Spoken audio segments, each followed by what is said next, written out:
Le président à l'heure actuelle de la CVP, c'est bien moi, Akoli Emmanuel.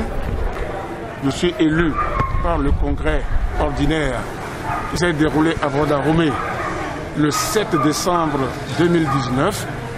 Et à ce titre, je suis élu pour 5 ans et je n'ai même pas encore fait 1 an.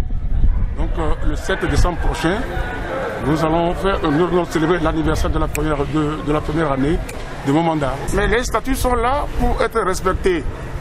Et nous les respectons à la lettre. Nous n'avons rien fait qui soit contraire à ce que disent les textes jusqu'à aujourd'hui. Nous avons un bureau qui fonctionne normalement.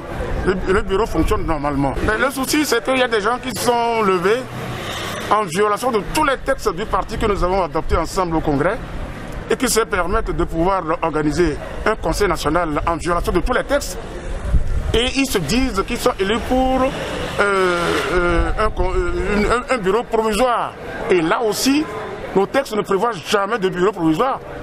Moi, je ne sais même pas où ils ont retrouvé ces incongruités. Et bien donc, ils disent qu'ils sont élus pour remettre en cause tout ce que le bureau exécutif a déjà commencé par faire. Maintenant, quelle est la faute commise? Ils nous reprochent quoi? À l'heure actuelle, rien du tout.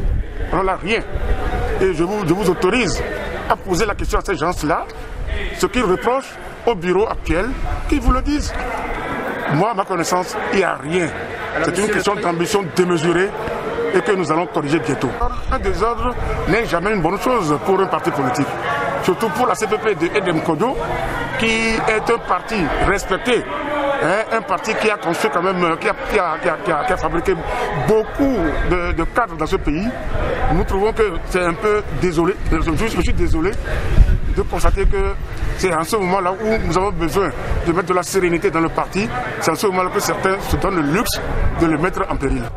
On a une seule CPP et c'est avec cette CPP que je dirige aujourd'hui.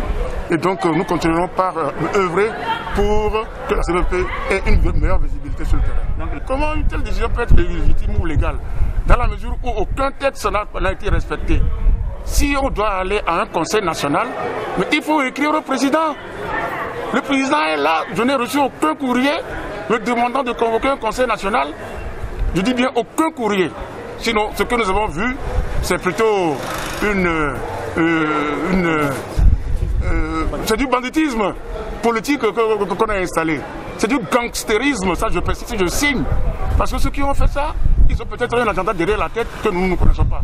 Mais nous voulons faire avancer la CVP et on y arrivera.